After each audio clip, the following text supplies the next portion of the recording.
नवरात्रि के तीसरे दिन सुनी जाने वाली माँ चंद्रघंटा की कथा।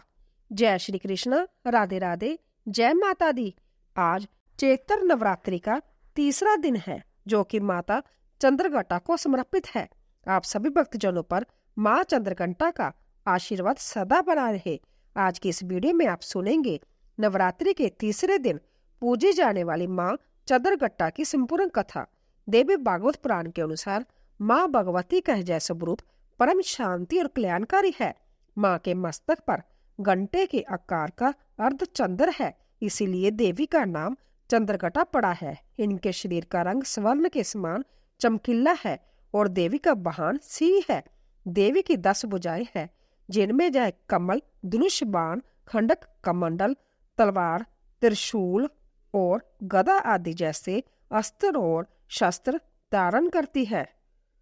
माँ चंद्रघंटा के कंठ में सफेद पुष्प की माला और शीर्ष पर रत्न जडित मुकुट विराजमान है। माँ चंद्रघंटा हमेशा युद्ध की मुद्रा में विराजमान रहती है।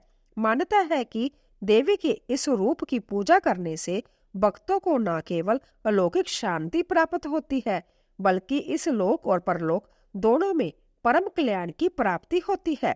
पौराणिक कथा के अनुसार बहुत समय पहले महिषासुर नाम का एक राक्षस था, जिसका दिल पत्थर से भी कठोर था और जिसकी आंखों में केवल विनाश की आग जलती थी। महिषासुर का जन्म एक महिष यानी बैंसी और एक दानवी के मिलन से हुआ था। उसकी मां ने मरते समय उसे आशीर्वाद दिया था कि कोई भी पुरुष उसे नहीं मार सकेगा। यह वरदान उसके लिए अभिमान का कारण बन गया था। बचपन से ही महिषासुर में असाधारण शक्तियां थी। वर्षों तक कठोर तपस्या करके उसने ब्रह्मा जी को प्रसन्न किया और वरदान मांगा कि कोई भी पुरुष, देवता, दानव या इंसान उसे नहीं मार सके। ब्रह्मा जी ने यह वरदान दे तो दिया, लेकिन महिषासुर के मन में हंकारवश यह बात नहीं आई कि कोई स्त्री उससे युद्ध भी कर सकती है। वरदान पाकर महिषासुर की नजर स्वर्ग लोक पर पड़ी। उसने सोचा कि जब कोई पुरुष उसे मार नहीं सकता तो वह देवताओं को भी हरा सकता है। एक अंधेरी रात में महिषासुर ने अपनी विशाल सेना के साथ स्वर्ग लोक पर आक्रमण कर दिया। उसकी सेना में हजारों दानव थे, जिनकी आंखें आग की तरह लाल थी। देवराज इंद्र ने अपना वज्र चलाया और भगवान विष्णु ने सुदर्शन चक्र फेंका। भगवान शिव ने त्रिशूल उठाया, लेकिन महिषासुर पर इसका कोई असर नहीं हुआ। 3 दिन 3 रात लगातार युद्ध चला, लेकिन देवताओं की सारी शक्तियां महिषासुर के सामने छोटी पड़ रही थी। अंत में हारकर सभी देवता स्वर्ग छोड़कर भागने पर मजबूर हो गए। महिषासुर ने स्वर्गलोक पर कब्जा कर लिया और इंद्र के सिंहासन पर बैठकर देवताओं के सारे अधिकार छीन लिए और स्वर्ग में महिषासुर का आतंक छा गया। उसने अप्सराओं को कैद कर लिया और गंधर्वों को अपना दास बना लिया। स्वर्गलोक, जो कभी संगीत और खुशी से भरा रहता था, वो अब रोने चीखने की आवाजों से भर गया। स्वर्गलोक पर महिषासुर के कब्जे का असर धरती पर भी पड़ने लगा। सूर्य और चंद्र का उसके नियंत्रण में होने से मौसम का चक्कर बिगड़ गया। कभी तेज धूप पड़ती तो कभी भयानक बारिश होती। खेतों में फसल नहीं उगती थी। नदियां या तो सूख जाती या बाढ़ से भर जाती।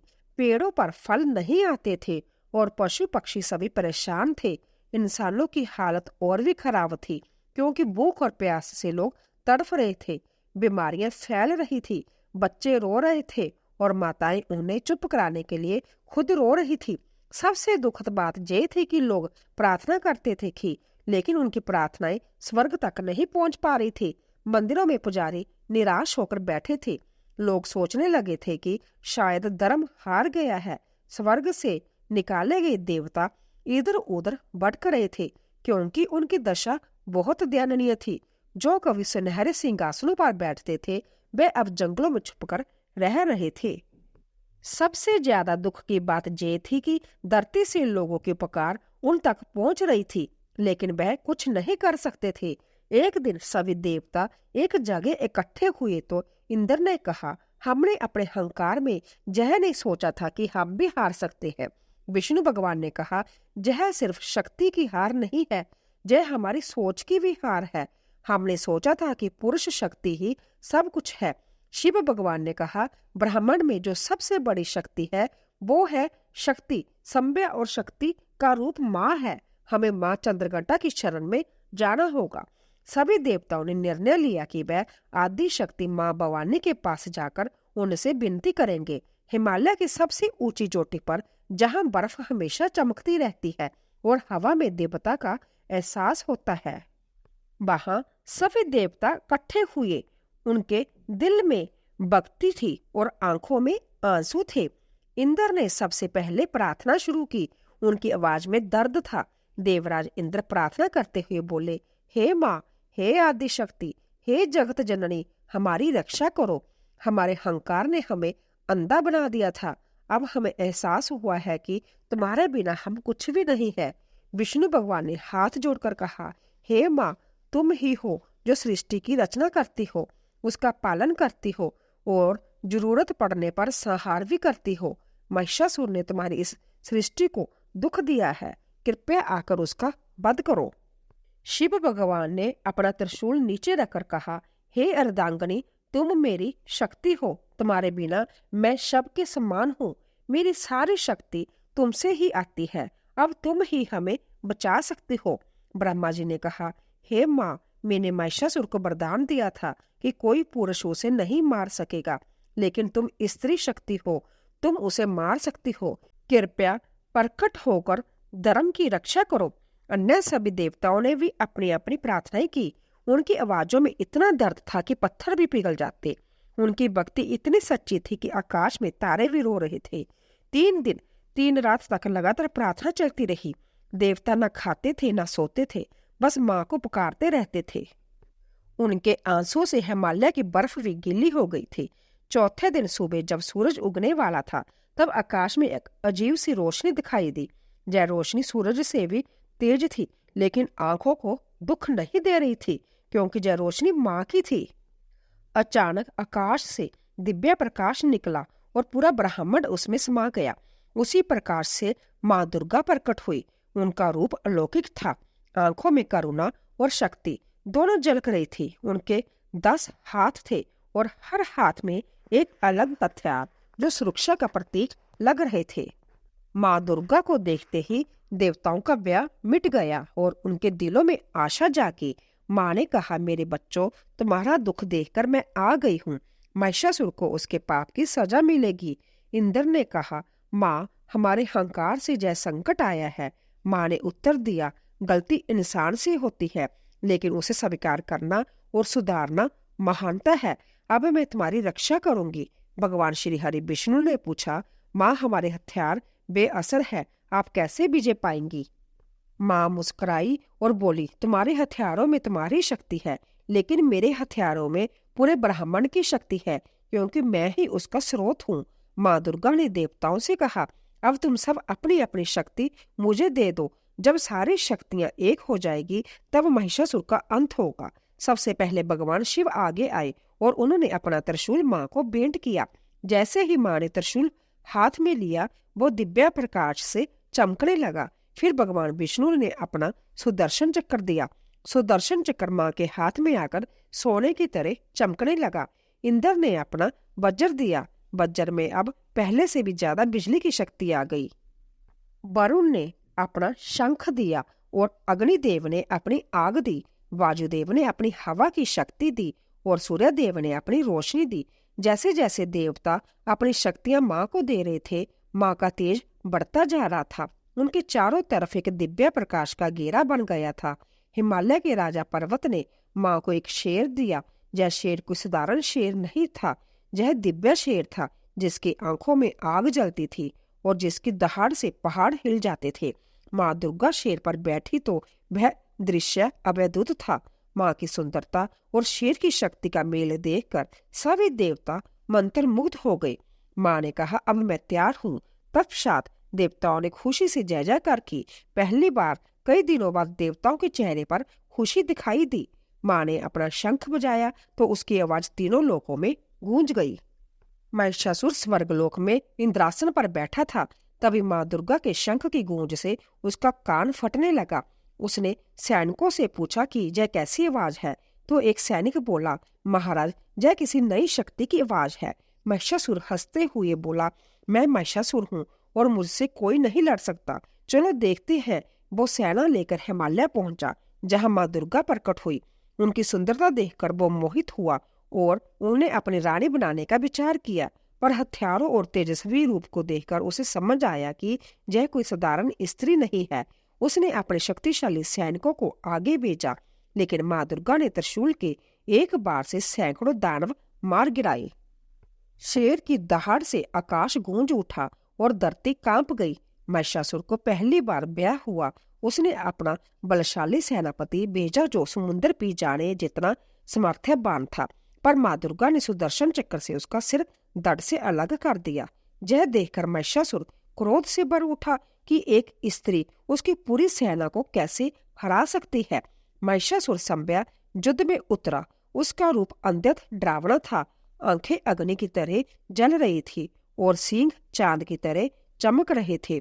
उसने पूरी शक्ति से माँ दुर्गा पर आक्रमण किया, जिससे धरती कांपने लगी और पहाड़ टूटने लगे। लेकिन माँ दुर्गा निर्भय थी। उन्होंने त्रिशूल और अन्य अस्त्रों से हर बार का जवाब दिया। युद्ध इतना भयंकर था कि आकाश में अग्नि वृष्टि होने लगी और समुद्र में तूफान उठने लगे। महिषासुर कभी बैंसा, कभी शेर, कभी हाथी बनता, लेकिन माँ दुर्गा हर रूप में उसे परास्त करती रही। उनका शेर भी महिषासुर के रूपों से लड़ा। 9 दिन तक जय भीषण युद्ध चलता रहा। 8वें दिन महिषासुर ने अपनी सबसे बड़ी शक्ति और समस्त बुराई प्रकट की, जिससे देवता भी भयभीत हो गए। तब माँ दुर्गा मुस्कुराकर बोली कि अब मैं अच्छाई की शक्ति दिखाऊंगी। 9वें दिन सुबह अंतिम युद्ध शुरू हुआ और महिषासुर ने अपनी पूरी शक्ति झोंक दी।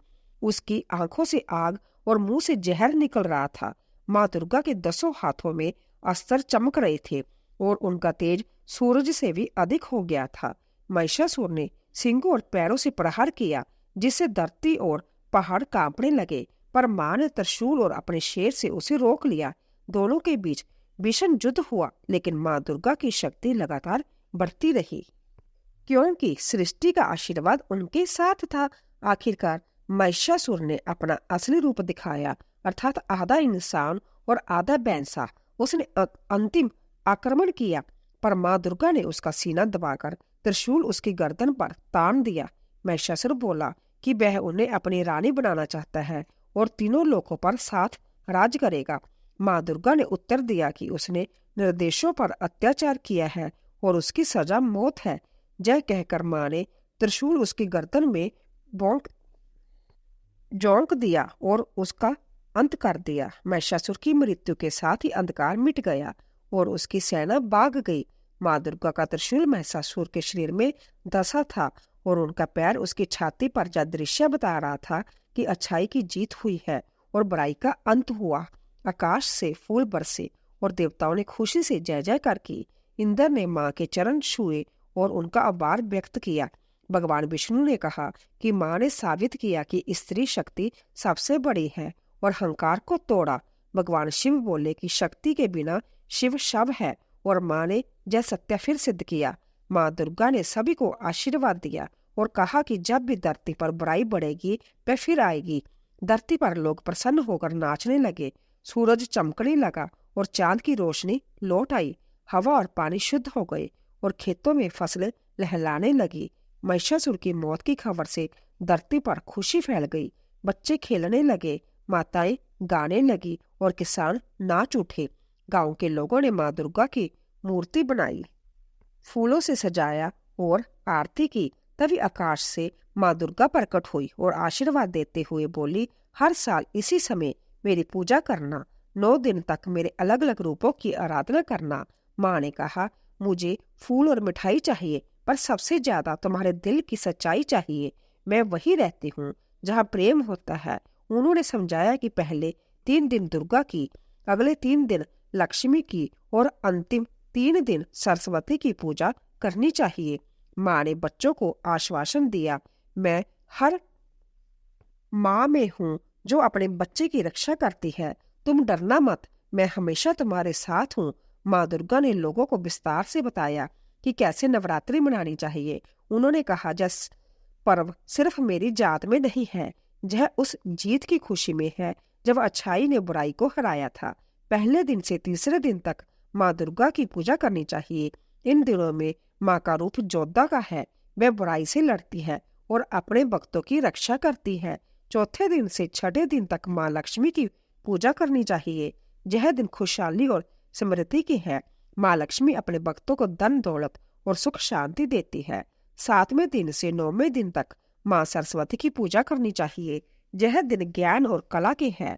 माँ सरस्वती अपने भक्तों को बुद्धि और विद्या देती है। माँ ने यह भी बताया कि इन 9 दिनों में लोगों को व्रत रखना चाहिए। व्रत का मतलब सिर्फ खाना छोड़ना नहीं है। व्रत का मतलब है अपने मन को साफ रखना, बुरे विचार ना लाना और दूसरों की मदद करना। जो लोग सच्चे दिल से मेरी पूजा करेंगे, माँ ने कहा, मैं उनकी हर मुराद पूरी करूंगी। लेकिन याद रखना, मैं वही मांगे पूरी करती हूँ जो अच्छे होते हैं। माँ दुर्गा ने लोगों को अपने 9 रूपों के बारे में बताया। हर रूप का अपना मतलब था और अपनी शक्ति थी। पहला दिन शैलपुत्री। दुर्गा का प्रथम रूप शैलपुत्री का उदय शैल से हुआ है, जिसका अर्थ होता है वह जो अद्वितीय है, वह जो शैलपुत्री के चरम शिखर के अनुभव से उत्पन्न हो। दूसरा दिन ब्रह्मचारिणी। द्वितीय रूप ब्रह्मा का अर्थ है अनंत और ब्रह्मचारिणी वह है जो अनंतता में विचरण करती है। इसका एक अन्य अर्थ है देवी माँ का कुमारा पक्ष। यह ऊर्जा पवित्र अक्षत है जो सूर्य की रश्मियों की भांति वैसे तो प्राचीन है, किंतु हर पल निर्मल और नूतन भी है। दुर्गा के द्वितीय रूप में यह नयापन दर्शाया गया है। तीसरा दिन चंद्रघटा। तृतीय रूप चंद्रघटा का अर्थ है चंद्र, चांद, या वह जिसका संबंध मन से हो, वह जो मन को आनंदित करता है, वह जो सौंदर्य का साकार रूप है। जहाँ कहीं भी आपको कुछ भी सुंदर दिखता या लगता है तो वह देवी माँ की ऊर्जा के कारण ही है। चौथा दिन कुष्मांडा। चतुर्थ रूप कुष्मांड का अर्थ है ऊर्जा का गोला, प्राण शक्ति। जब भी आप प्रचंड ऊर्जा या प्राण शक्ति अनुभव करते हो तो जान लो कि यह देवी माँ दुर्गा का ही एक रूप है। पांचवा दिन स्कंद माता। पंचम रूप स्कंद माता माँ जैसी ऊर्जा है, वह आपकी अपनी माँ जैसी है। स्कंद माता अर्थात ज्ञान के सभी 6 दर्शन शास्त्रों न्याय, विशेषिक, सांख्य, योग, वेदांत और उत्तर मीमांसा, वेदों के 6 अंग या शाखाएं या षड दर्शन, ज्योतिष शास्त्र, संगीत, छंद, स्वर विज्ञान और बहुत से अन्य दर्शन शास्त्र, कला और विज्ञान, ज्ञान की 64 विभिन्न विषय, यह सब इसमें सम्मिलित है। स्कंद माता इस सब ज्ञान की माँ है। छठा दिन कत्यानी। छठा रूप कत्यानी देवी का वह रूप है जो चेतना के साक्षी पक्ष से उदय होती है, वह चेतना जिसमें अंतर ज्ञान की योग्यता है। सातवां दिन कालरात्रि। सप्तम रूप कालरात्रि घोर गुप्त अंधेरी ऊर्जा है, वह गहरा सहाय पदार्थ जिसमें अनंत ब्रह्मांड समाया हुआ है और जो प्रत्येक जीवात्मा को शांति देने वाला है। यदि आप प्रसन्न और सुखी महसूस करते हैं तो यह रात्रि के आशीर्वाद के कारण ही है। कालरात्रि देवी माँ का वह रूप है जो इस ब्रह्मांड से भी परे है और वह प्रत्येक हृदय और आत्मा को ढांढस बताता है। आठवां दिन महागौरी। अष्टम रूप महागौरी देवी का वह रूप है जो अति सुंदर है, जो जीवन को गति और परम मुक्ति देती है।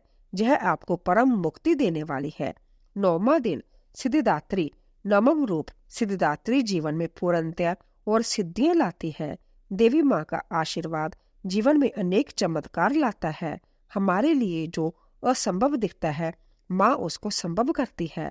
और अंतिम दिन अर्थात 10वें दिन और नवरात्रि का समापन उत्सव होता है और आप संध्या को भावनात्मक, आध्यात्मिक तथा बौद्धिक स्तर पर ऊर्जावान अनुभव करते हैं।